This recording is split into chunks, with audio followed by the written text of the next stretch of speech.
I'm heading out on the 25th. We are live now, folks. Oh, okay. All right, this everybody is on. Larry, were you experiencing trouble in and out? Yeah, it keeps closing out on me, but seems a little more stable now, so we'll hopefully keep it going. Anybody else having issues? Just so you know, if you do lose it, Larry, just send me a text so I'll know. All right, so Dan, if you want to push the button, if everybody's ready to go, we're good to go. Yep, we're live. Okay, welcome and good afternoon. We're going to start the council meeting, Victoria County Municipal Council for February 14th. Happy Valentine's Day to everybody, and happy Valentine's Day to our residents from council. We'd also like to acknowledge this meeting is being held in Unama'ki, one of 7 traditional districts of Mi'kmaq and ancestral and unceded territory of the Mi'kmaq people. So with that, the agenda has been circulated. Are there any additions or deletions to the agenda for this afternoon's meeting? Councillor Patterson, you have. Thank you, Warden. I'd like to add the county webpage to our agenda somewhere. Okay, county web page. What I will do that we'll put that under the after the CAO's report, because I'm sure it will be directed towards CAO. Okay, any other additions or deletions? Hearing none, can we have a motion to accept the agenda as circulated with the note of change, please? Move. Second. Moved by Councillor McLeod, seconded by Councillor Longbaugh. All in favor? Contrary minded, motion is carried. Thank you very much. So our first item on council today, we have Nicholas Charlton with us here today. His company has concluded an assessment of the Victoria County Municipal Building, and he is tabling his report today. So we're going to turn it over to Nicholas to take us through his findings and recommendations as per his report. So over to you, Nicholas, please. Thank you very much, sir. Good afternoon, everybody. I am going to make a short presentation on the initial report I did, and then I'm going to go through the spreadsheet I developed based on my observations of the building. And I'm going to give you a bit of background of my background, what I do. I am the Director of Facility Condition Assessments. My role is to assess buildings, whether they're commercial, institutional, residential, whatever it is I do. My background extends from schools right up to nuclear facilities, and currently I'm the head of the historic division for JS Held.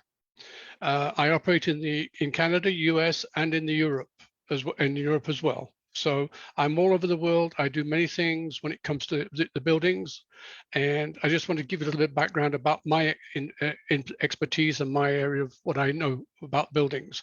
I'm going to share my screen and start my report with you. And I'm going to, I think that's my screen. Yep. Can you see my screen, everybody? Is that, oh, sorry. Forgive me. Not yet. No. How's that? There we go. There you go. Good. Okay, so I'm going to initially I'll talk about how the process, and then I'll talk about the major concerns and the significant issues of the building. And we'll start off with the process. This is the PowerPoint presentation.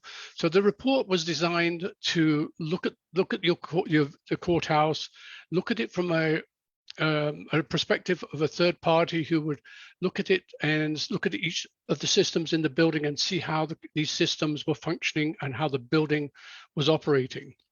So each of these systems or components we'd like to talk about, we identify them, and as I go through the report, you'll see we identify them by roof, ventilation, heating, air conditioning, concrete. We go through the whole building, and it's a standard we use based on a North American standard for observing these buildings and assessing these buildings. And this standard is very unique because it identifies the components at level 1, level 2, level 3, level 4. So this is how we break down our report, and you'll see my report as I go through. So facility condition assessment provides an evaluation of the principal assets of the building components and systems. Like I said, site is reviewed, forecasting, The forecasting is the financial aspect of it and the future expenditures. And that's the crucial issue for most people, in most facility managers, most facility directors. They want to see what the costs are now, what the costs are 5, 10, 15, 20 years down the road, so they understand where their expenses are and how things are. We use the recognized standards, we use open source audit software, provincial building codes are used, and municipal regulations are used in the assessment. And we try to stay as close to the building code of the province we're working in. And sometimes we go to the international building code if we cannot find a category that matches what we're dealing with when we do the assessment of the building. Here we do. Here are what we do. We use the Nova Scotia Building Code, the National Building Code, the ASTM standards for Guide for Property Condition Audits is a standard that's been in existence for over 25 years, and it's updated every 4 years. ASTM E1557 is the outside for the site work and related issues. BOMA tables. BOMA is the Building Operators Maintenance Association. What that is, that deals with mechanical, electrical, and now they've started to increase the architectural components into that. We use RS Means, which is the cost table. That cost table is part of our integration software that we use, and we use RS Means.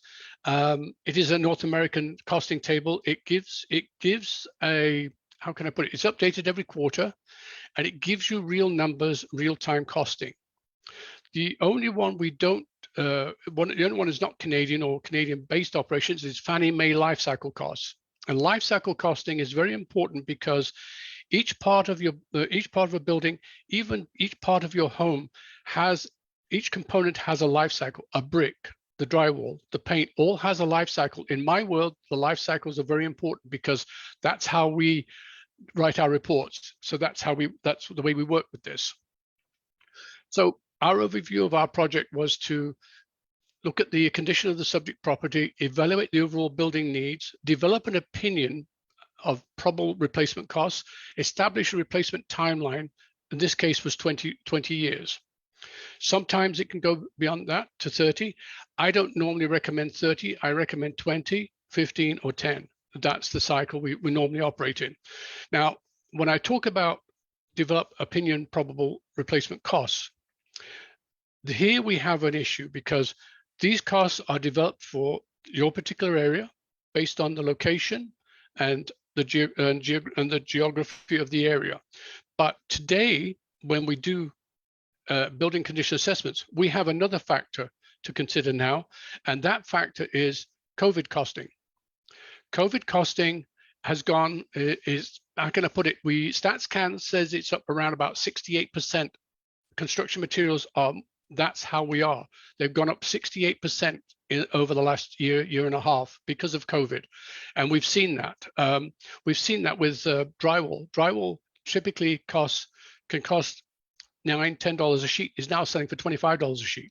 It's incredible the way the costs have escalated. So the report I gave you was a Class D estimate report, plus or minus 25% of the expected actual cost. Okay, and the preliminary estimate is of the expected cost to replace what is needed to be replaced in the building. The cost value is determined by identifying the requirements of the building, the systems, and all the components. So I talked about the RS Means. Now, when we look at a building, to do an assessment, we look at like-for-like replacement. Now, in the case of the courthouse, like-for-like replacement could be difficult because your wood siding, your wood cladding on the clad on the side of the buildings, on the front of the building, it could be 50 years old, it could be 100 years old. And to get the like kind replacement is almost impossible. Your dental molds, depending on what they're made of originally, we don't know how old they are. We assume that they're the age of the building because they've got multiple coats of paint on. Now, That's the assumption. And the assumption is that they've not been replaced because they're very high up on the top of the building. So they've probably not been replaced. So we have to look at that. But it's like for like. And when I talk about like for like when it comes to historic buildings, I can tell you right off the bat, off the top there, that if I have a piece of let's say a piece of board today that costs $50, and that's what we pay for it for a regular house or a regular building, that's great. But an historic building requires the same kind of material put back into place. So therefore, we could be looking at 500%, we could be looking at 1,000% to pay for that material. So this is where it becomes an issue when it becomes to with a building. You've got a crossover building I think the last renovation was 1982, if I'm not mistaken. So you've got a crossover building from, I think, from the 60s and then from the early, late 1900s there. So you've got a building there you have to do with multiple steps in it, and you have to look at the whole building, not just a part of it. So the facility information that was gleaned from the visit was 1889. I apologize. So in 1967, 1960, in 1982, it was renovated in 2020. Building year approximately 132 years old. Now, in that case, most of the systems in the original build are out of life, out of scope. Okay, typically. They would max out at 100 years. That would be it. That would be it. Replacement cost for the building is 5.6 million, and the estimated square foot cost is $403 a square foot approximately. Number of floors, no elevators, footprint of the building, gross building size, and we'll talk about the FCI as I go through it. But the FCI of the building in 2021 was 67%, which is considered in our world to be very poor.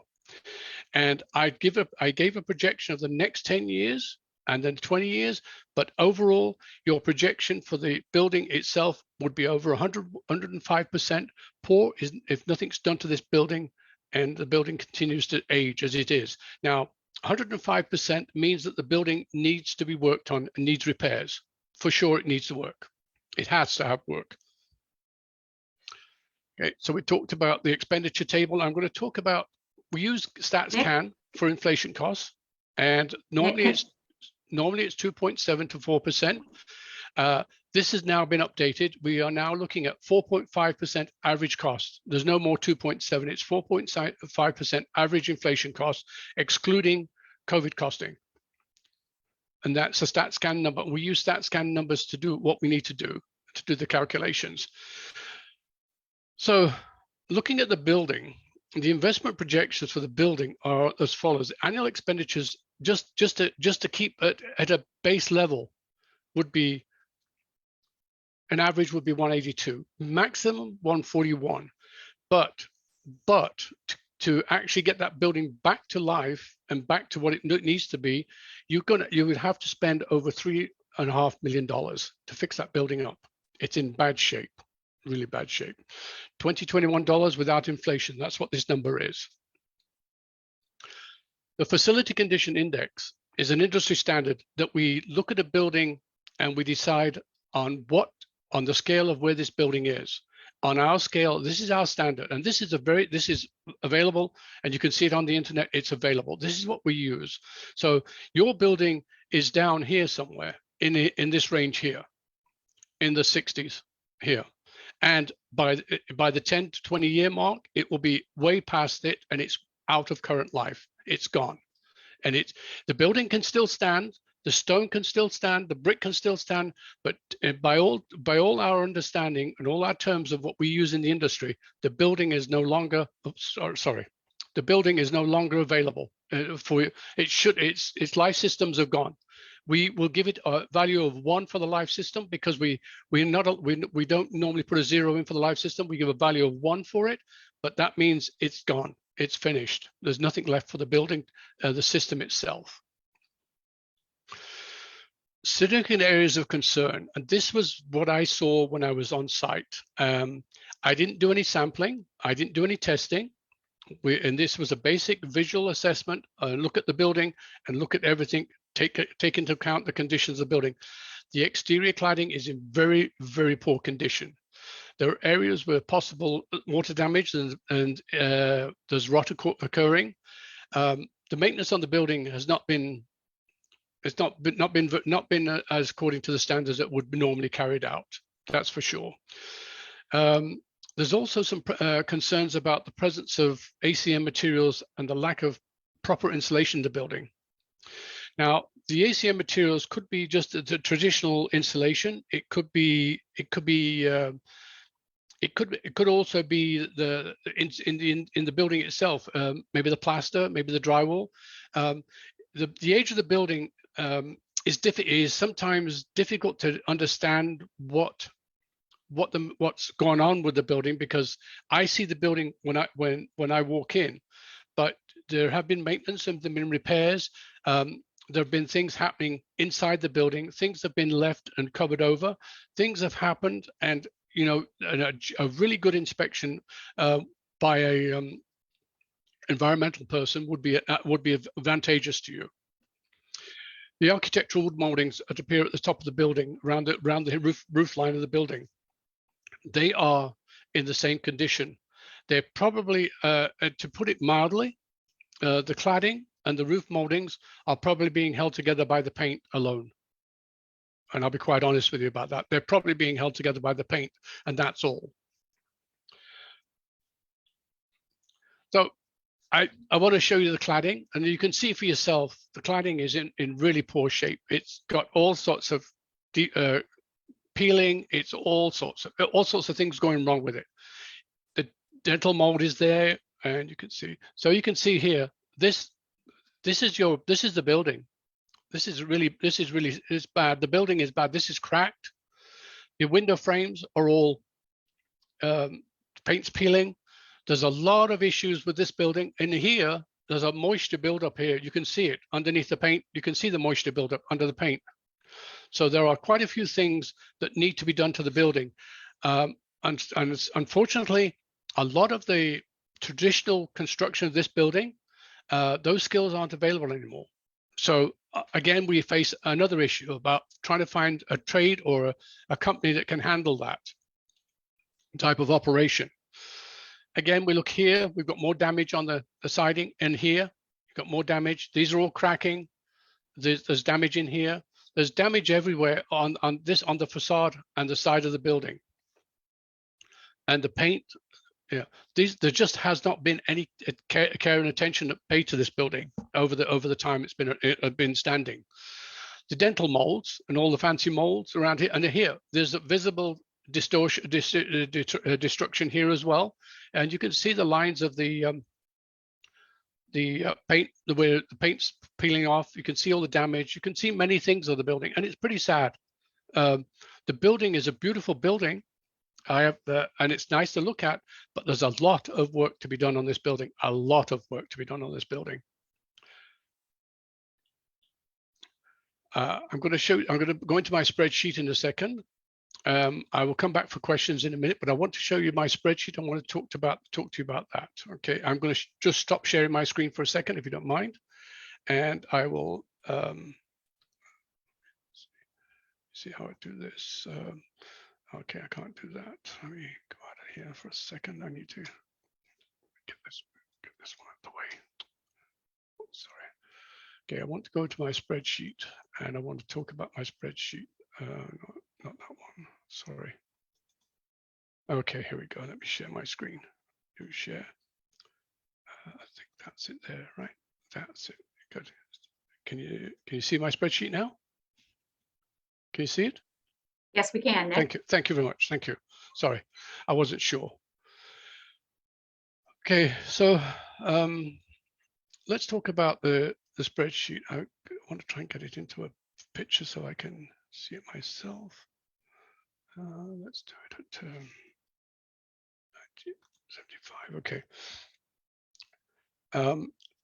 Again, I looked at the whole building. Look at everything, and you can see the way we categorize things: poor, good, poor, and we color code it as well. So you can see there's a variety of things that go on in this building, and we need to be able to look at that and address that. and we address these items accordingly. We put costs. These are costs that we are probable costs for replacement. Now, probable costs can fluctuate, as I said before, 25 plus or minus 25%. In the case of your building, I would give you a conservative estimate. These probable costs will not fluctuate. They will be higher than 25%. Because I'm going to give you an example. The cladding on the building, on the outside of the building, the cladding, when you take the cladding off, the first thing we have to do, we have to install scaffolding, we have to install cover to protect the environment. So straight off the bat, you're looking at probably $250,000 to $300,000 worth of scaffolding alone to put around the building to remove the cladding. Once you start to remove the cladding, the other issue arises that when you take the cladding off, what else is going to happen to the building? Because in most cases, when we do a restoration of a building, this type of building, chances are things happen and things can be really seriously happen. When you pull the cladding off, you could pull the actual structure apart as well, depending on whether it's got pests, depending on it's got dry rot, depending on what it's got inside in there. So we need to be able to look at it and look at the building in general terms. And I would recommend a couple of things, some sampling and some infrared scanning on the building to be done. These are the things we use today.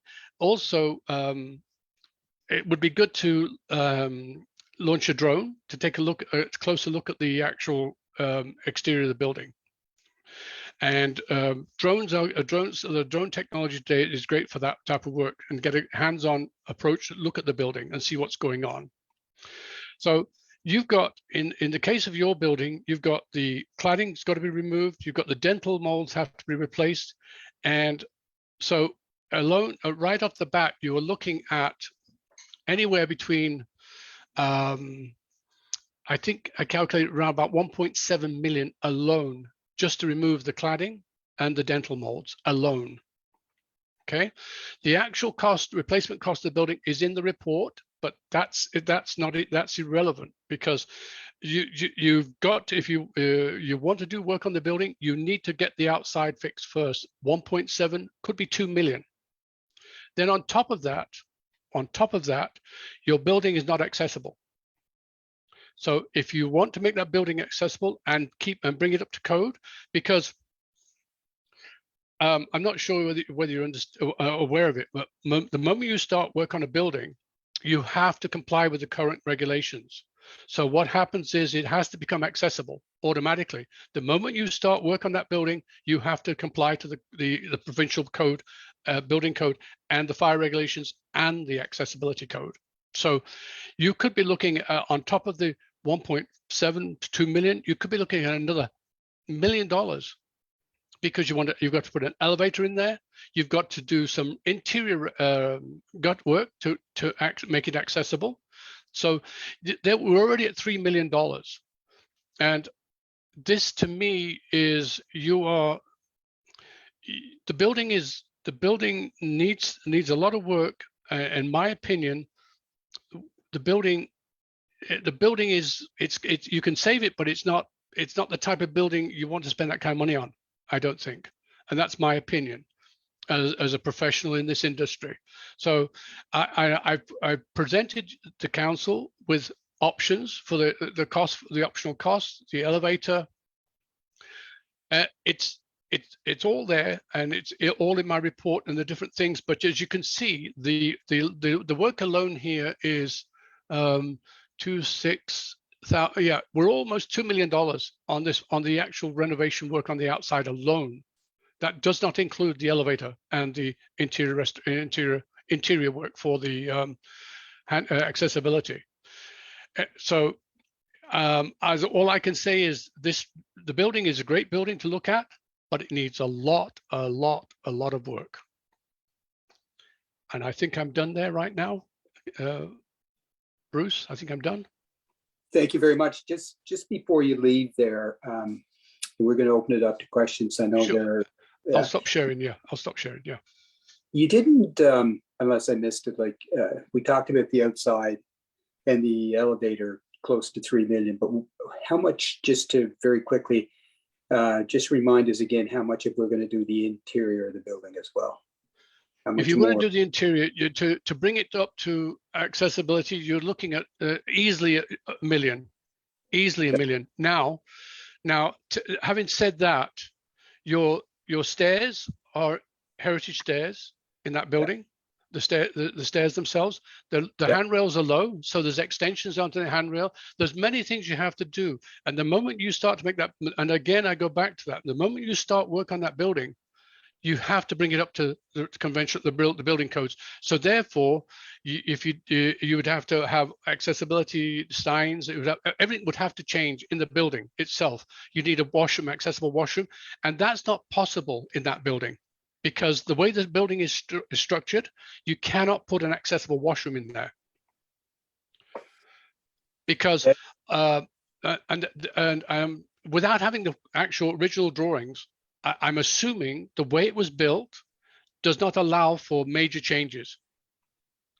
And that's my concern, because the moment you start to play around with things, you might bring the building down. You take a wall out here, adjustments here. You're going to have structural engineers. You're going to have architects. So you're looking at another cost. Architects and structural engineers could cost you over $150,000 to $200,000 alone to do that. So yeah, when you add it all up, the building itself, again, I keep saying it's a beautiful building, but the building itself needs a huge amount of money put into it to bring it up to the standard it's supposed to be. And we could be looking at $4 million. And that's conservative overall. And I'm using those numbers. I'm not trying to frighten people, but the building has a lot of issues. And when you take a panel off the wall, what do you find behind the wall? And so on and so on. So I'm sure most of you know the old adage when you get a contractor and he says, change order, change order, change order, change order. That's what's going to happen. And those change orders are not going to be tens of thousands of dollars. Those change orders are going to be hundreds and hundreds of thousands of dollars. Okay, well, thank you very much. And we know we're in for a challenge. The age of the building itself, as we well know, originally constructed in 1889, and then the major addition in 67. So I mean, it's age is the biggest factor for sure. So I do know that some of the councillors have some questions, and I'm just going to go through. Can I just say one thing, Bruce? Sure. Okay, Yeah. Okay. That's the other issue. You've got the old building and you've got a new section connected to it. What's going to happen? What's happening there? Because that could also be an issue too, because as the old building ages, the newer building 67 could start to suffer the consequences of the aging as well. Yeah, no doubt. And I mean, that's why we asked for the assessment. We know there are issues with the building, and the age and stage it's at. We know that it's an expensive fix. We knew that when we asked to get the assessment done. So, thank you for providing that information. And I do want to open it up to council. And the easiest way I can do that, Nick, is just because it's hard for me to see everybody, is just very quickly go through the districts and ask the councillors if they be quite brief in their questions or their comments. So I'll start with Councillor McNeil. Any questions or comments, please? Thank you, Warden, and thank you, Nick, for the presentation again. You made one to council a number of weeks back too. I'm just interested in the figure you gave for the yearly average cost of maintaining the building now. You gave 182,000. What would that entail? Is that any fixing of anything? That's just the basic Yeah, just the basic Okay. maintenance. Yeah. Okay. So even looking at that, that's not been done in the past. No. And you still have to do those things because, as councillors, I said, the systems age, so they still need to be maintained. The belts, and everything has to be taken care of. And as they age, they have to be maintained. It's like buying a car and not changing the oil. just one more thing, that cost basically is probably going up every year too. 4.5%. 4 Added point. to, added to that, and that doesn't include the COVID cost. So, and when parts, and you know yourself, parts and pieces and a bit stuff is hard to get a hold of these days, and it becomes very expensive. But on an average, it's 4.5%. That's the stats can for materials and labor on construction. Okay, thank you, Nick. You're welcome. Thank you, Councillor. Councillor McLeod, District 2, please. Thank you for the presentation. Just as the information I'm taking, I don't have any comments. Just thank you. Thank you.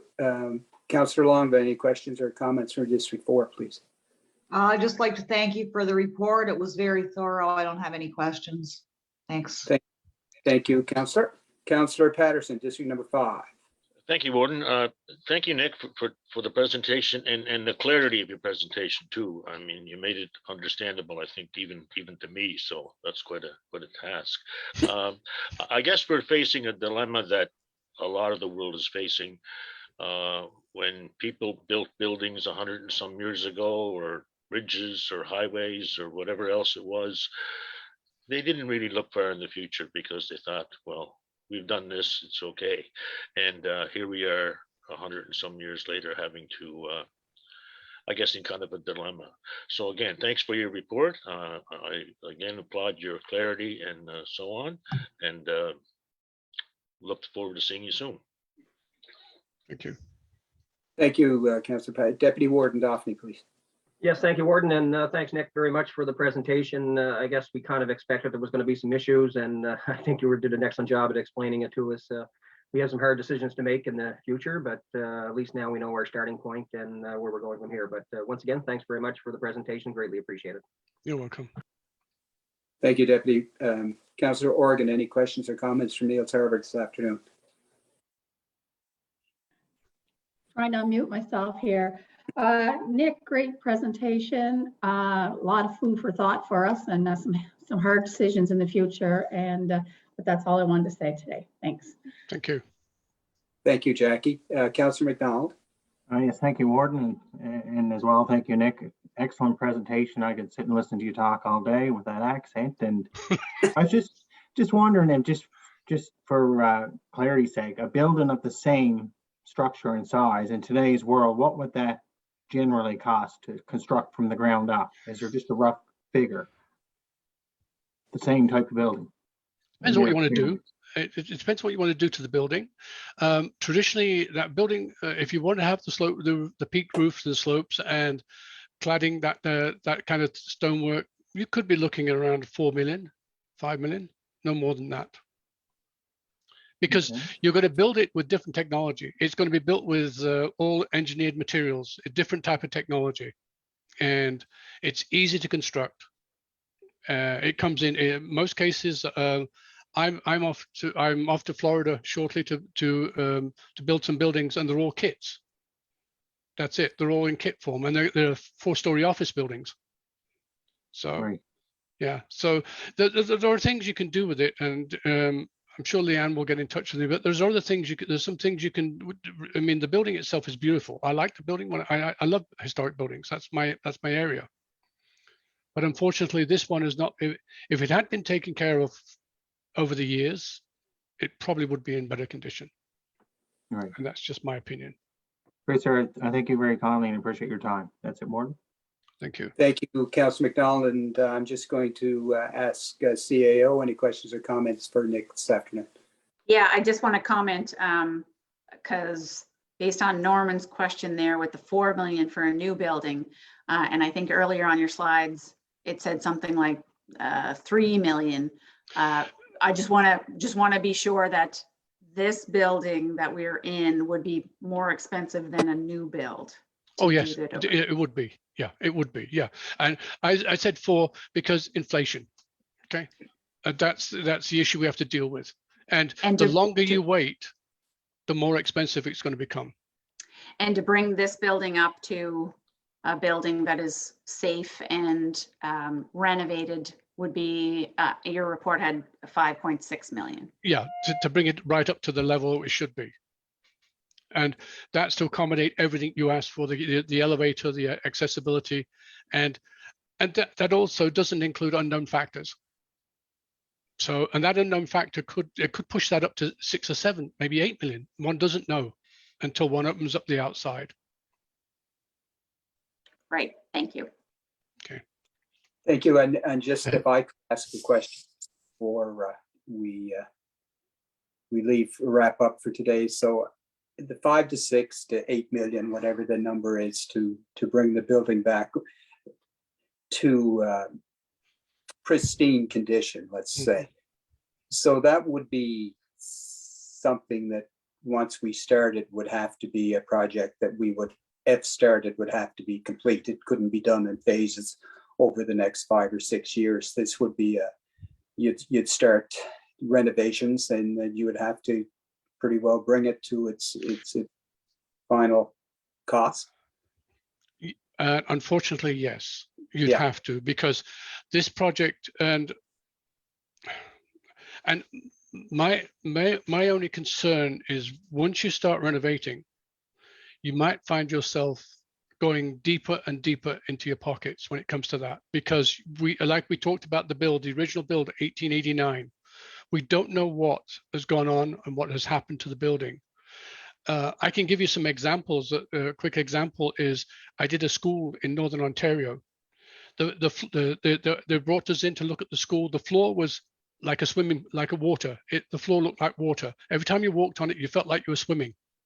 And it turns out the school was 150 years old. The joists that were put in originally had shrunk from 12 inches down to 10 inches with age, and consequently, so those fixes are easy. Your building, there's possibly and there's probably a lot of moisture and water damage in that structure, and it's not visible because the cladding is holding it together. Yeah, well, again, I want to thank you very much, and I can assure you we share your view. I mean, it's a beautiful building. It's iconic. The heritage that we have within the municipality. It was built in 1889. Just the location is right in the middle of our community, and the architectural style itself. It certainly is a Just, central point. Mr. Yeah, Wharton, just one more comment. And there are new provincial regulations on municipal buildings that are coming down for accessibility too. And we'll have to look at that issue too in the near future. Probably that must be completed by, is it 2030? 2030. Yeah. It's the grandfathering process that happens. That's all provinces are facing that issue now. All provinces are facing that issue, and when it comes to historic buildings, we have ways of doing that. We build elevators on the outside. We accommodate them, but again, a lot of historic buildings are not like that building. A lot of historic buildings are of a different type of structure. Your building, and a lot of the historic buildings I deal with, they've been maintained to a certain extent. But that building has not, the water damage alone could be considerable. And we don't know what the damage is without taking the siding off, without taking the cladding off. Right, and the report that you presented today, that will be available to us. You will send that to us. And Sure. Yeah. Yeah. We appreciate that. All right, well, I want to thank you very much. I know that you're going to be in the province of Nova Scotia in the next couple of weeks, and that you had indicated you'd meet with us. Sure. We would like to follow up with a meeting with you when you were in Nova Scotia. So if you'll contact Leanne and work out those details, I think if we can get you on site and we'll go through the building in a little bit more detail, we'd appreciate that as well. And My pleasure. I want to thank you very much for your time today. Presentation was extremely well received and very informative as well. So thank you very much. And we'll be seeing you in the next couple of weeks. Thank you very much, and a pleasure meeting you all. Thank you. Thank you. Thanks, Nick. Thank you. All right, we're going to go on to our next item on our agenda. And those are the minutes for council meeting January 31st, 2022. Those minutes were circulated to you. You had a chance to look at them. Are there any errors or omissions in the minutes of January 31st? Hearing none, can we have a motion to accept the minutes of January 31st, please? So moved. Moved by Councillor McLeod, seconded by Councillor McNeil. All in favor? Contrary minded, motion's carried. Minutes are approved. So is there any old business arising CAL? I just have a few things.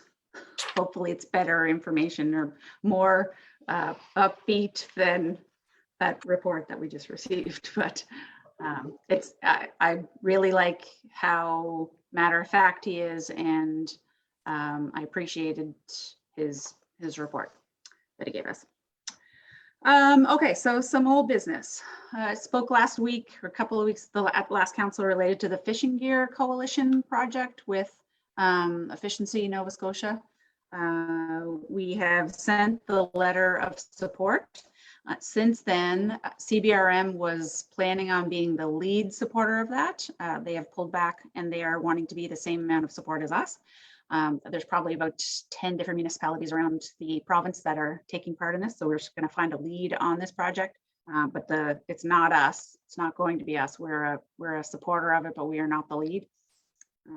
The lead is putting in more than what we're planning on putting in.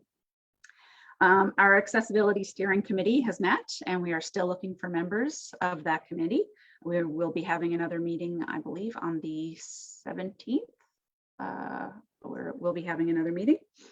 The village rezoning amendment public hearing will be held February 28th prior to our next council session. That will be at 4 p.m. There was a housing assessment resource tool. We had a meeting with that HEART group that presented to council back in October, November. We'll be taking that there. We gave them some information. They'll be taking next steps and bringing some information back to us. The community consultative group that we're working with the RCMP, we met and we had our first meeting this week. Went over really well. We appointed we had quite a good representation from around the county, which was really nice.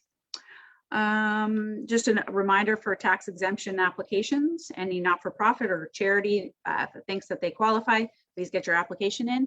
This is for any type of grant that the municipality offers, but a reminder that for tax exemptions for charitable organizations, they must complete the form that is available online. I reached out to Robert Bernard, waiting for an answer for work with First Nations. I also reached out to Cape Breton Victoria Regional Center for Education on a driver update. I forwarded that on to you earlier. They have one driver that should be ready in the next 2 to 3 weeks, and then 3 others are in the process of being trained. Their training usually takes about 4 to 6 weeks. So they do have 4 in total. They're in the process of getting their training. I also reached out to the Department of Health for responses on the letters that we have sent out to them. Still awaiting a response. I received a note back that they received my request and they would get us something back. So I got a response, but not really a response. I reached out to the RINC committee or the new facility committee on an update for the public. They're planning on coming to meet with council in the next little while. I don't have a date, but they are planning on coming to give us an update. Also, Upland Plan Victoria's planning strategy for the county. We encourage residents to go on to the Plan Victoria web portal, which is on planeasternnova.ca. Have your say related to planning within the municipality. That's open until the end of February. And we will be having a public works update and a boundary planning for municipal boundaries, district boundaries. Have that set for March 14th. And that's what I have for old business. Thank you for that. Any questions or comments in regards to old business? We have several. I'm going to go to Councillor McDonald, Councillor McLeod, and Councillor Patterson. So Councillor McDonald. Yes, thank you. One just question to CAL. In regard to the municipal boundaries, will there be a representative from UARB at that, or is that just a municipal unit discussion? This is just a municipal unit discussion to explain to the councilors how the process works and what next steps will be. You good with that, Councillor McDonald, or? Yes, sir. Yeah, that's good. Thank you. Yeah, thank you. And those boundary reviews are usually done every 4 or 5 years as well, correct? It's an 8-year, it's every 8 years. Okay. Yeah. Thank you. And we're going to move to Councillor McLeod. Any questions? Did you have a question? Yeah, just regarding the drivers, can you just get an update? You could ask an update in 3 weeks to see where they are, please. And Yeah, what's I'll send for another reminder. Yeah, reminder in 3 weeks, because they have 4 drivers for north and 1 for south, but they didn't say what can the driver is going almost ready. So I know that it's just Okay. general, but just to update them again. Thanks. Okay, Thank you, Councillor McLeod. Councillor Patterson, you had your hand up. Thank you, Warden. Leanne, did we send correspondence to the people or organizations that received the tax exemption in the past? that has gone out to every organization that received that Who have tax received it in the exemption. past? So they know Yes. that they're aware of the difference. Yes. Thank you. Councillor Longba. That they're looking for people with on the accessibility committee, and I'd be willing to join on that committee. That's great. We also need representatives who are not counselors. And we're really looking for residents who have some type of disability that would be able to offer some insights and experience. So yes, Barb, by all means, but if you have anybody else in your network that you can reach out to, we're looking for those as well. Okay. And we often remind it's accessibility is not just limited to mobility. It could be sight, could be hearing, could be mobility, just each of those. And at our meeting a week ago, we put some feelers out into the community. So if you do know somebody that has an interest, we would very much appreciate hearing from them. And particularly, we'd like to get a representative or two north and south so that it is across the municipality. So anybody north knows somebody that falls into that category that has an interest, please check around, as we are doing south, and Councillor Patterson is checking with some of the other organizations to see if there's representatives on their committees and groups that might be of interest as well. So thank you for that. Any other questions or comments in regards to Councillor Organ? Yes. Just to clarify there to Perla, they have 4 drivers for Victoria South and 1 person for North of Smoky.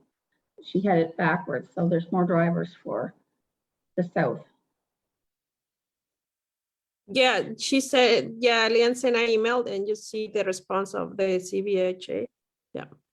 Yeah, they say 4 in north and 1 in north and 4 in south. Yeah. Okay, thank you for that clarification, correction. Any other questions or comments?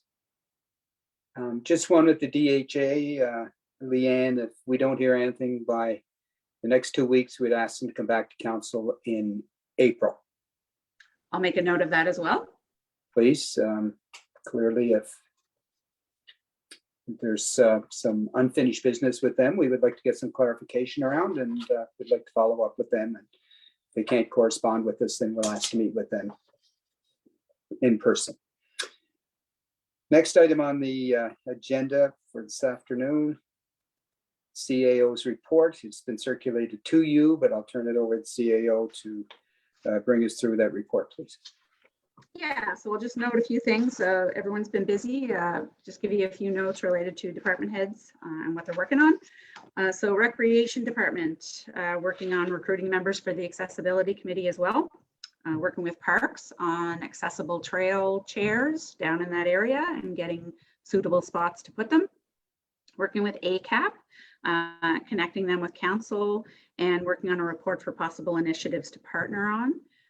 On trails, we're beginning the process of applying for a federal active transportation fund. hoping to get in on some great funding related to that. She's done a couple of guided hikes. Her last one at Nicholson Trail was the final hike in the series of guided winter hikes with Hike Nova Scotia. She also had a program review interview with Communities, Culture, Tourism and Heritage to provide feedback on how they can improve their funding process and their programs, so that we might see some changes related to that. She's been sending around some funding reminders for schools, rinks, and funding groups that normally get funding from us. So please urging them to get their information into her. She's still doing her Dalem Lake walks on Thursday, and they're going really well. Always open to newcomers there as well. In Public Works, so we have hired 2 new water operators, which I'm happy to say. We have one with Class 1, and we have one who is an operator in training, and then we have another staff who is going to be writing their Class 1 this week that we're into. Just to let you know, COVID is working its way through some of our staff out at Public Works. We're remaining open as long as we can, but we might be working short-staffed sometimes, so please be patient as we get back up and running. In Neils Harbor at the water treatment plant, our new treatment technology should be coming online in the next few weeks.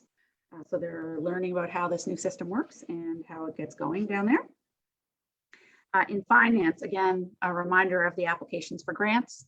This is for any type of grant that we give and money that's being looked at for next year so that we can bring that forward to budget. In tourism department, so Dan has been working with the Cabot Trail winter market readiness assessment project. This will involve research, discussion with key stakeholders, and comparison of best practices for winter destinations. This assessment will lead to growth and development of offerings for visitors in Cape Breton for a Cape Breton winter vacation. And I believe that there's 6 operators in Victoria County out of 10 that will be taking part in that. He's working closely with Erica to get some momentum going again on the mountain bike strategy. And he's also met with the Friends of Alexander Graham Bell Society for updates on the Mabel Bell Garden project that will be coming. I believe it's this summer that that project will be happening. He's been working with Destination Cape Breton to review and revamp the festivals and events support program. So if anyone is planning a new event in 2022, please get in touch with Dan, because there could be funding through Destination Cape Breton for festivals and events. In community development, he's also working on the Active Transportation Fund for getting some funding. He's collaborating with the Mary Barker Trail Society and Cabot Snowmobile Club on New Trail Connect in Dinganesh. And he's continuing to finalize some route details and coordinate with Department of Natural Resources and Environment for this second phase of the trail development that we and council are involved in.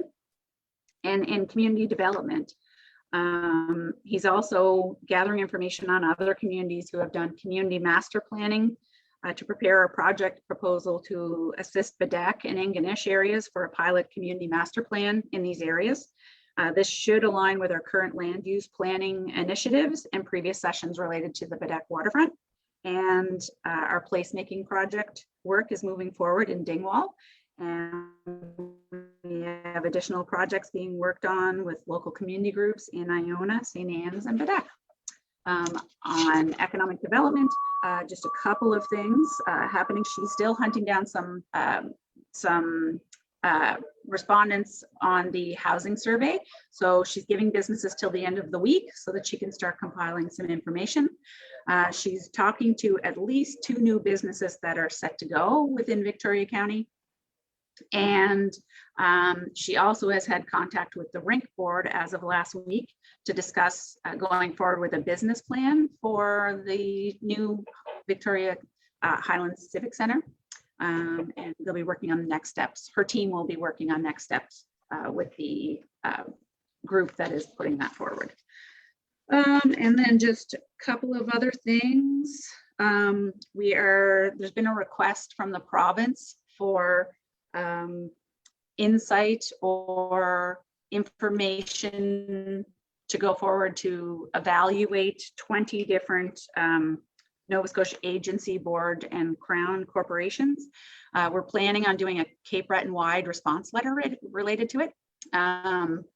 We should be getting, they're supposed to be getting value all across the province, and putting forward we feel we'll get a better bang for our buck if we do a Cape Breton-wide response on that.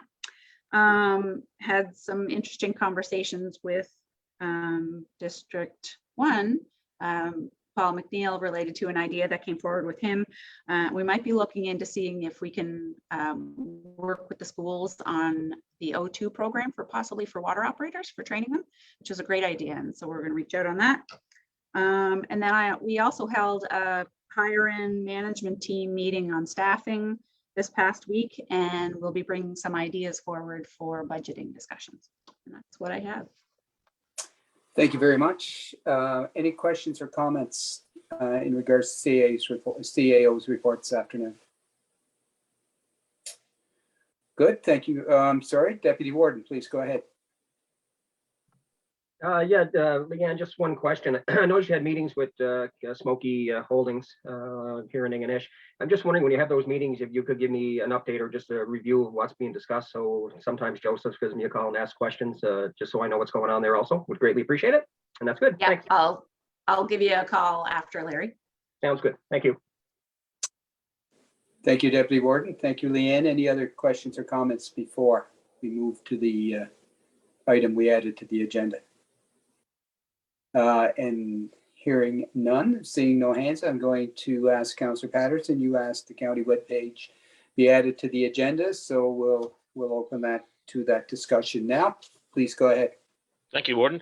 Just before I start, is anyone having problems with other people breaking up? Or I get the sign sometimes that my connection is unstable, so maybe it is mine. Anyway, okay, just on the webpage, I see, I think, where the municipal grants policy has been updated. But I'm not sure if there's a link to the application. Could we put a link to the application from the policy? Would make sense to me. Secondly, and I mentioned this before, the email me buttons are barriers to some people, because if you don't have the proper software, the proper email software, it doesn't get you anywhere. So my suggestion is, even if you have to leave those, put our email addresses somewhere in our information or whatever. And finally, I think Councillor McDonald is a bit of a prophet, because I think a couple of weeks ago or meetings ago, he mentioned about committee minutes being on our website. So I would like to, can you still hear me? Because I'm getting that sign now. Okay. I would like to suggest that staff review the appropriate policies and regulations, and see if we can, if it's possible, to put our committee minutes and our agendas on our website. Just as an example, myself, I missed meetings a couple of weeks ago. There was an audit committee meeting and a transit committee meeting. I didn't receive any minutes. I don't know what took place at those meetings. So I think we have to be always mindful of what the public is looking for and what we can give them. So I don't know if I have to make that a motion or not, Warden, but I think we should just review our policies to see that we are providing as much information as possible. Yeah, no, I don't. No, thank you for that, Fraser. I don't think it needs to be a motion, but it's been captured in the minutes, and I just want to allow CAO an opportunity to respond to those questions and comments, if you want to, Leanne. Yeah, sure. So there is a link that's available on the grant application. There's a spot right beside the lighthouse for community grants application. Your comment, you had a comment about the email button. We brought that forward. We had a website meeting last week as well, where we had a year into our website and we did a bit of a review. We took your comments there. We've passed them on to the developer and they are working on that. So we should see those changes within a week or so. It's just, that's on the back end that we don't actually do. So we've passed it on though. And related to policies, yep, we're opening it all up. So it'll be up to you guys to decide what you would like in those policies. So yep, for sure. Well, since it's up to us, I would like to move that we post committee meeting minutes and agendas on our website. Okay, once they're completed Approved. and And once approved, they're approved, we'll yeah, post. at the Yeah. next meeting. They have to be approved, as you know, Counselor, they have to be approved at the meeting. Once they're approved, they will be posted on the website. And again, to whoever chairs a meeting, it's probably be cognizant of the fact that the longer between meetings, the longer it is to post those minutes. So anyway, we'll make sure that they get put up at the appropriate time once they've been approved. That was moved by Councillor Patterson. Do we have a seconder for that, please? It's seconded by Councillor Longa. So our hand come up first. All in favor? Aye. Motion's carried. Thank you, Councillor Patterson. So we have, since we're having an afternoon meeting and we only had the one presentation today, we're not going to have a recess, and we're going to move on to the taxation update, and we will pass that over to the CAO, please. Sure. So want to pass on some really good information on tax collections. So as of today, we have a total outstanding of 1.038 million compared to 1.4 at this time last year. So we're ahead overall by $362,000. Out of that number of 1.038, the amount that is current of that is 637, which is ahead of last year's number by 50,000. And arrears make up the balance of that of this year's balance of about 401,000 compared to 713,000. So we're 312 better in our arrears than we were in the past. So great work's being done, and kudos to all those who are working so hard in the tax department. There's an upcoming tax sale happening. Currently, there are 23 properties that are on it. It's going to be held by tender on March 22nd. It will be advertised in the Cape Breton Post newspaper on February 19th. The total owing for these accounts, excluding any tax sale expenses, is close to $136,000. So that would also go towards our arrears number if all of those were paid up or sold at that time. Our next tax sale after that, we're hoping, is going to be a live one, and that should be in June for our next tax sale. Thank you very much. Leanne, any questions in regards to the taxation update? Thank you. It's trending in the right direction. Thank you for that, Leanne, and thanks staff for doing an excellent job and continuing to collect at a very good rate. We're going to move on to Department of Public Works concerns, and we'll start at the top of the island with Councillor McDonald. Oh, yes, thank you, Warden. Just the only thing is regarding the pothole that's down below the Cabot Fire Department there. It hasn't yet been assessed, I guess, or looked at. And I apologize, I got two golden retrievers here. And I just want to thank Public Works for the work that they're doing here in District 8 in regarding the snow removal and plowing and such, because these guys are out in all kinds of weather and what have you, but I've had nothing but good things from District 8 with Public Works road crews, and I just want to thank them for that. And that's it for up here in District 8. Thank you for that, Councillor. Councillor Organ, anything for Public Works this afternoon? I just had a couple calls about one road not being totally plowed and sanding on some of the gravel roads, and I contacted Steve and these issues were fixed. I'd like to, and I also had a call about they called the 1-800 number and didn't get no response, and so I don't know what that is, but I urge people to be patient and call the number if they have a problem, or myself and I will send an email off. But with the weather and stuff, just be patient and safe. Thank you. Good advice. Thank you, Counselor. Just, Um, can I just comment Sure. on Norman's? Norman, did you contact Steve about the pothole? That is a negative. Last council, I thought it was just gone under district concerns. I can send him an email with that. Yeah. Yeah, we'll be in touch. So just to clarify then, do you send anything to him through Public Works, through council, or no? No, that wasn't our process anymore. So we just bring them up for, what's the purpose of we bring them up at council meetings? I Just, think it's just to get it in the minutes. okay. Yeah, I'll drop him an email then. Thank you. Thank you. Deputy Warden Duffy, anything in the shadows there today? Yeah, no, just two things. Dealing with Steve. Steve's supposed to be coming down to look at some roads here in the area, but with the storms in November and the storms that we've been having, he's been hard to get a hold of him, but I'll follow up with him to get him down here to look at a couple of roads. The only complaint I've been hearing is a couple of roads last storm were late getting plowed, but there was some equipment breakdowns here in the area. MLA Bain did forward that information on to me. But other than that, things seem to be going quite well this year. Let's keep our fingers crossed, and hopefully this is the last storm we're dealing with. And that's it for today. Thank you. I hope so. Thank you very much, Deputy Warden. Councillor Alonga, any public works concerns for your district?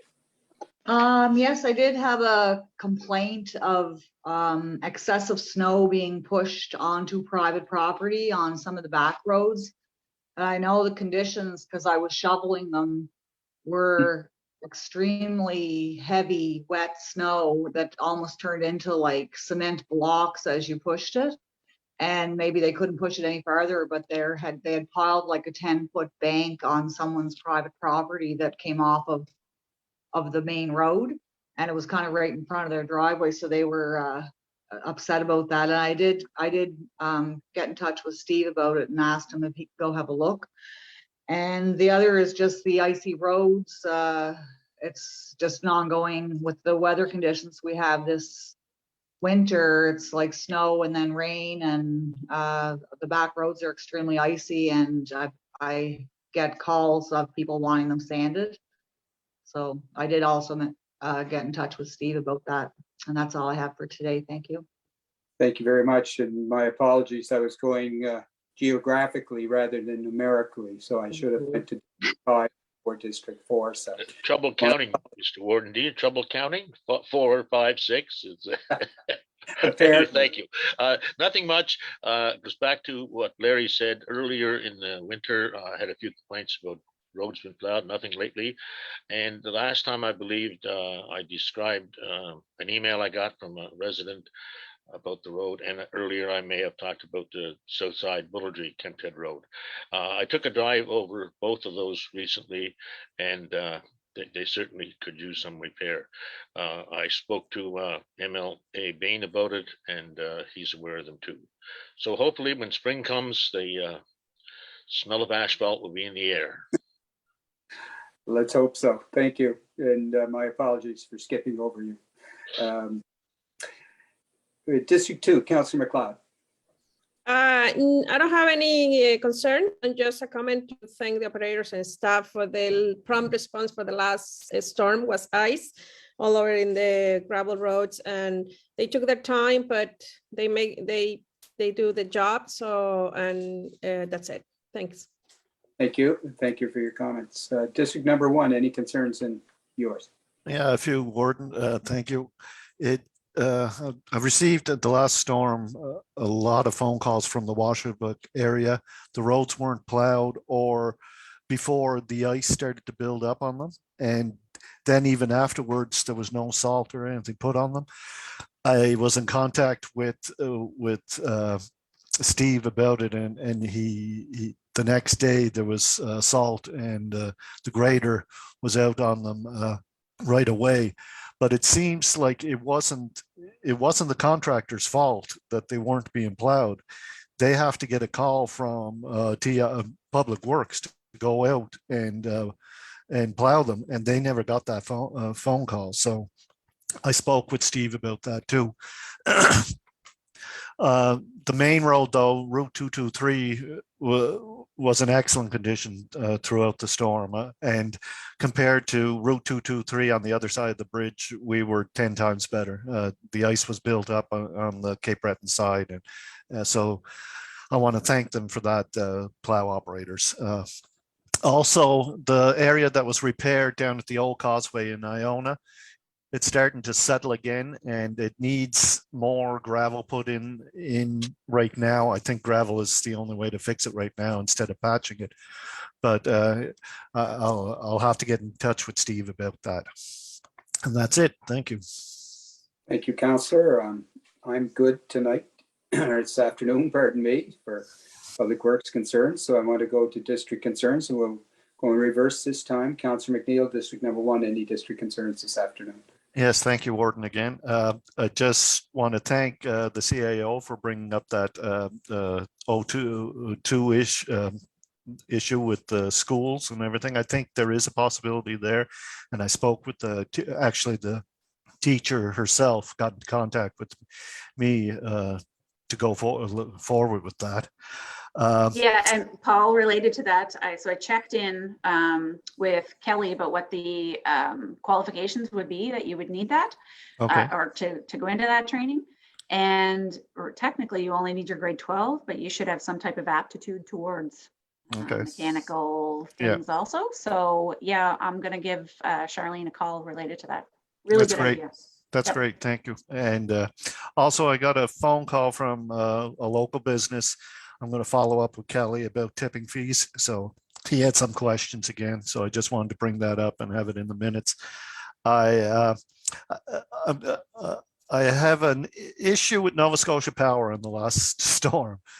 There was areas in my district that didn't have power for well over 90 hours. So it was, and basically it was to do with the trees on top of the lines, and areas that were cut only a year ago seem to be the worst areas. I don't know whether they didn't cut enough away from the power lines or whatever. And that's what was causing most of the problems throughout the district and throughout most of the area that had this problem. So Nova Scotia Power has to look at that and has to look at clearing the trees throughout District 1, probably throughout the county, because it was getting desperate for some people here.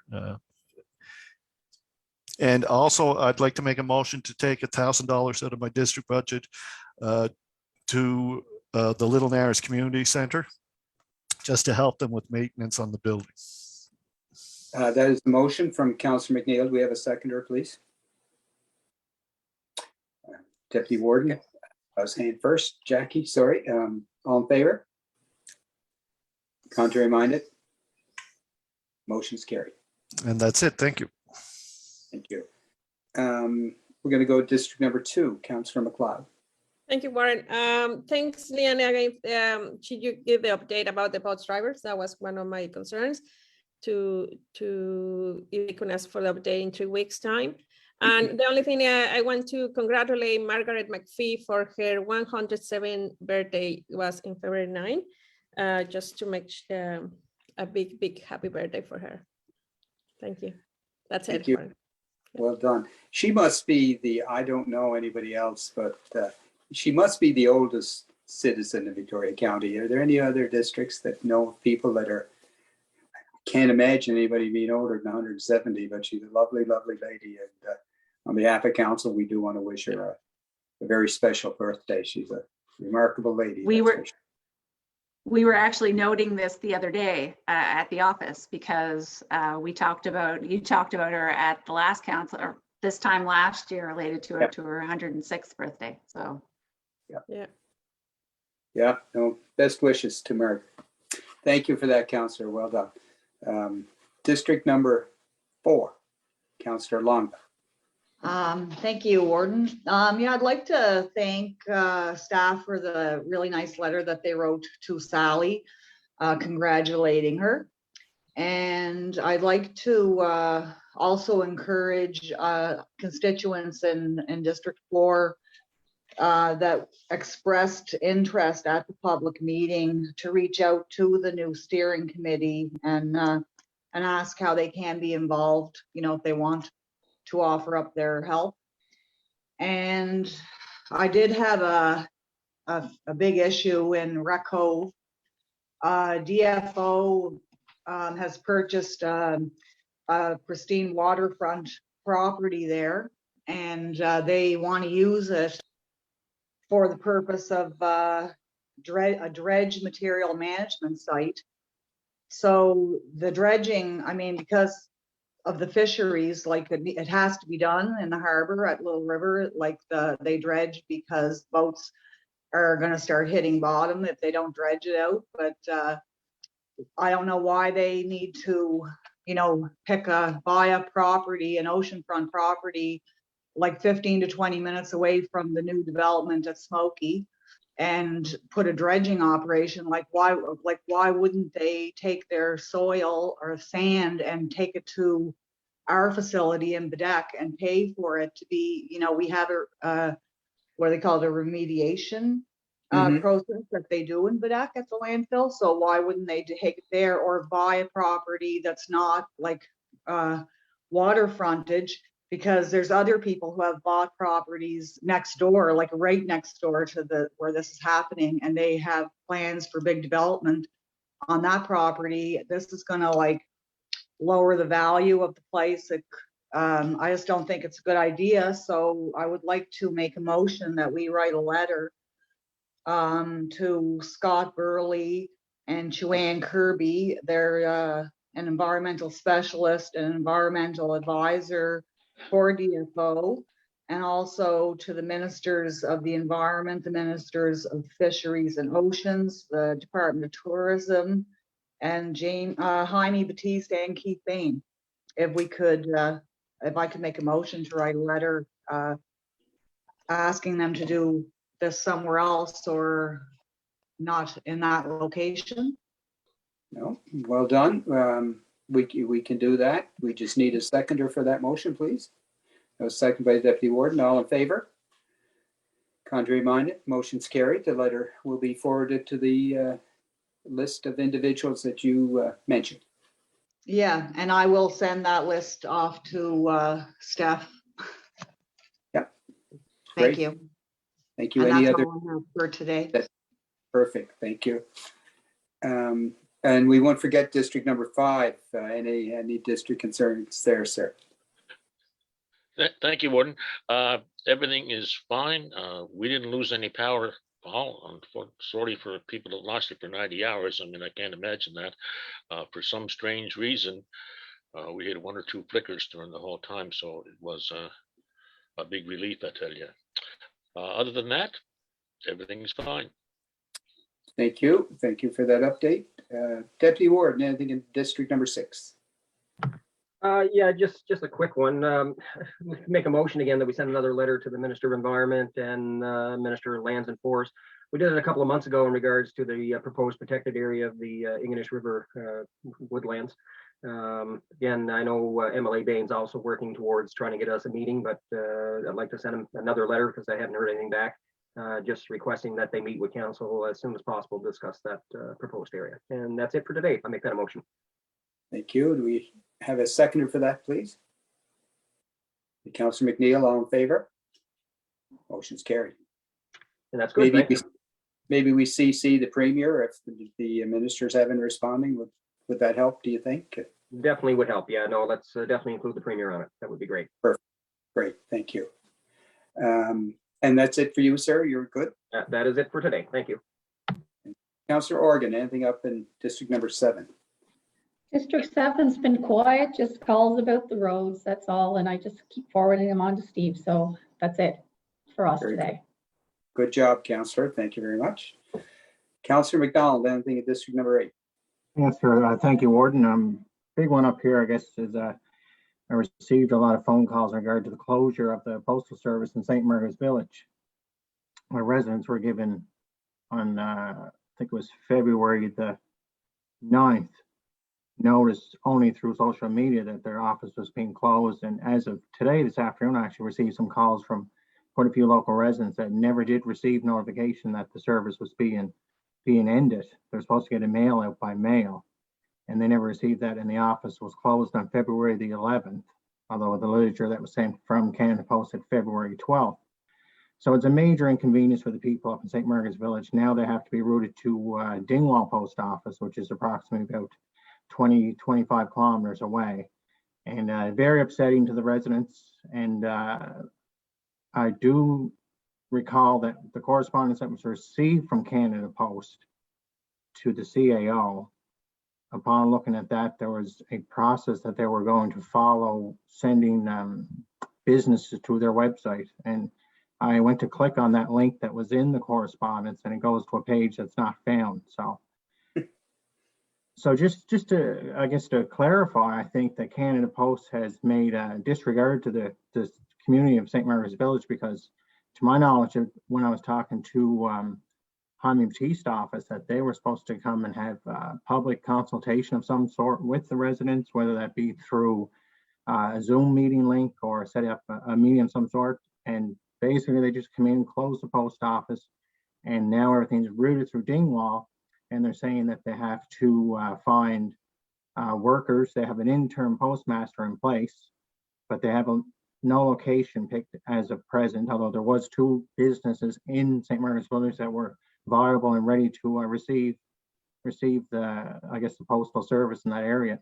So I guess it's kind of lost for words, but I'd like to have a letter sent to someone at Canada Post in regard to what are their next steps and what is their timeline to restore that service in St. Margaret's Village, because it's a major inconvenience to the people over there. So if I could please make a motion to have a letter sent to the appropriate people at Canada Post to get at this and get it looked into properly, I guess. Yes, sir. Motion, please. Well said. And we have a motion by Councillor McDonald. Do we have a seconder, please? That's a second by Councillor Organ. And all in favor? Contrary minded? Motion's carried. And thank you for bringing that up. That is a concern, I'm sure, to the residents of St. Margaret. Yep. Yes, sir. And that's it for up in District 8 today. Okay, thank you very much. District number 3, no motions, but just a couple of quick items. There is just a reminder to anybody that may be joining us. There is a COVID clinic, St. Mark's Hall in Bedeque, Wednesday, February 16th from 11 to 2. Just a little public service announcement for public health services. Number 2 is to council, our next meeting on the 29th. We will be updating photos for our webpage, so I would ask you to be prepared for that. So your county Warden, yes, they give it's the the wrong 28th. Yeah, there's no, it's not a leap year. Yeah. not a leap. My apologies. Don't show up in the 29th. That date. Keep is going. not- Thank you for correcting it. So let me rephrase that. On Monday, February 28th, we are updating our photos for the municipal website, and we provided, that's why you're asked to provide a personal background so that we could combine the background information and the new photos. So if you could wear your county jacket and perhaps a tie or whatever, that would be much appreciated by the photographer. Councillor McNeil, yes. Just one thing, I won't be attending that meeting. I'll be driving across Canada. Hopefully I'll make it out west, but no diversions to Ottawa this time. So, Well, Councillor McNeil will Photoshop you in. well, you have the same luxury I do. You got a twin brother, so just get him to show up and get a picture, get his picture taken, and nobody will know the difference. So, but we'll get you in later. But for the remaining others, we would appreciate that. The other thing that I just want to mention quickly, I should have mentioned this under old business. We, Councillor Longbuck, Councillor McLeod, and myself met with the director of ACAP, and we had a good conversation. Also, Lydia Kerr sat in on the meeting, and they have a number of programs that we may have some interest. So we had a good discussion around that. And I think Lydia is going to have a chat with the director and come back with perhaps a proposal from ACAP. And we brought up, Councillor McNeil, just so you know, hiring students for litter pickup. They do some water conservation, climate change, a number of those programs. I think they can expand their borders and services outside CBRM. And I know they do a little bit of it now, but if it meant that we would have to partner up, we also advised her to have a discussion with CAO as well. So if we have to make a contribution to ACAP in order to be a partner with some of these programs, that she would make this, make sure that financial ask was in the proposal once she meets with CAO. So I'm not sure if she's had a chance to speak to you yet, Leanne, but if not, she will be contacting you shortly. And I just want to make sure that Councillor Longa and Councillor McLeod, I had to leave that meeting a little early that day. Was there anything else that either one of you wanted to add or something that I missed? No, yes, I all. Good, we're good.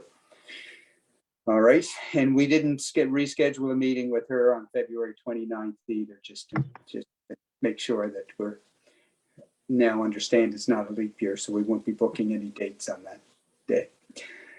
Committee reports, I know that there's a number of committees that met, and or if you put your hand up, if you have a report that you'd like to submit this afternoon, verbally, please. Councillor McLeod. Yeah, thank you, Warren. Just to report, the Victoria County Transit, as a board, we didn't meet yet, but just let you know, we still, with Leanne and Deputy Daphne, we do a meeting, and we're getting all for April 1st, we'll take over Victoria Transit. So it's just, we are in the process of bringing all the information. And Co-Chair Councilor Patterson and I, we are trying to have a meeting with the Senior Safety Advocacy Advisory Board in March. That sounds like it's going to be maybe 7 or 8, just a few things to do, and just for our day that we're going to meet. Okay, thank you very much for updates on both those committees. Anybody else have a committee report? Just want to mention very quickly, we talked about the accessibility committee. We met 2 weeks ago. Councillor Patterson, myself, 4 staff. We have a terms of reference that we are going to circulate. It is a committee of council, so I will circulate those terms of reference for you to have a look at. I think they're fairly straightforward. It's also available on our website. The terms of reference is on our website. It's there now, okay, and just so, and I'll send it around to you specifically. There's also information there on Wolfville and the town of Port Hawkesbury that are similar processes they went through or are going through that we will be going through, so we can update you on that as well. We're meeting on the 17th to do our second meeting, and so we're up and running, and we're on our way with that. So I just wanted to mention that. And is there anything else that anybody has this afternoon? Can I just ask Eliane if we couldn't have a time to meet Deputy Daphne and I to talk about the transition? You just send us a Zoom link. Are you talking the Victoria County Transit? Yeah. Yep, sure. Yep. Thanks. We'll do an update on that. Update. Yeah. Thanks. Okay, and Councillor Longba, you have your hand up. Sorry, you're muted. Oh, in my district concerns, I just wanted to thank Lydia for the great snowshoe hikes that she organized, because I went on a couple of them. Unfortunately, I missed the one on top of Smoky with the gondola. That would have been a really nice one, but I did go on the Nicholson one and also the one in Cape North. It was really nice, both of them. So I want to thank her, and then just a thing on accessibility. I was at the ski hill the other day, and there was a man in a wheelchair, and he was skiing, and it was pretty awesome to see that's accessible for people. It was like kind of a sled that was on skis, and then he had skis like on poles that he used, and he was able to ski the mountain from the top, and it was pretty awesome to see that. Wow. That's all I want to do. Thank you. Good points. Are any correspondence this afternoon? Oh, I'm sorry, Deputy Warden has his hand up. Yeah, sorry, I just want to mention to Leanne, I have been getting a couple of calls in regards to public garbage again with the summer coming up. I know we discussed it and we didn't really have any solutions, but I just want to put that back on the radar. Maybe we can have some discussions before the summer takes over and see how we're going to address public garbage. I don't think it's a problem that's going to go away, but maybe we can see what we can do about it. Just wanted to bring that up. Yep, so we are having a Public Works meeting on the 14th, Perfect. March 14th. Yeah, I won't be available for that one, but Oh, right. Yeah. but we'll keep in touch. Thank you. All right, any correspondence, Leanne? I know all correspondence has been forwarded on to you. And we have sent out all correspondence. Out, and we've got, thank you for that. Just want to check with Dan. Is there any questions from any of the public that may have been joining us this afternoon? No, so Dan has already let me know that there's nothing in there. Only comment was Larry's brother saying hello. Very good, but we say hello back to him as well. So thank him for joining. Now, I just want to make sure I'm correct on this. Our next meeting is February 28th, and it is at 5 o'clock, and we hope to meet in person. Correct, and we have our public hearing prior to that, related to the Right. rezoning amendment. And the following meeting after that, will be on the 14th of March, and we have a couple of meetings on that day as well, correct? We have a Public Works meeting and council that day. On the 14th. That's on the 14th, that's what I'm saying, yeah. Yep. Mhm. Yep, very good. Yes. Any other questions or comments for, I'd just like to say that Norman and Leanne look lovely in their red on Valentine's Day. I forgot my red, but I do Pulling out all have. the stops, yep. Speaking of Councillor McDonald, he mentioned about the post office in St. Margaret's Village. He did an excellent interview with CBC last week. And Norman, I've had issues with Canada Post in the past. They will try practically anything to dissuade you. So don't give up. I mean, I think this is a situation. It's isn't it funny, kind of ironic that Canada Post is in the communications business and they don't communicate with the residents. So anyway, good work, Norman. Keep it up. well done, Norman, and yep. You guys look great in red, and we have to thank Barb for your theme of the day as well. So, all right, so I guess it's we'll call it an afternoon. Everybody probably have to go out and shovel or get the fire up the snow blower by the looks of things as I look out my window. So, and I just want for Councillor Jackie, just make sure that I wasn't alone this afternoon, that my friend sat in on council as well, as you can appreciate. You have company too, so. All right. I had two of them all day today. I was trying to get them away. So I apologize for some of the movements. I recognize those movements. So anyway, we're going to. I move we adjourn. Council has been adjourned by Councillor McNeil. Thank you.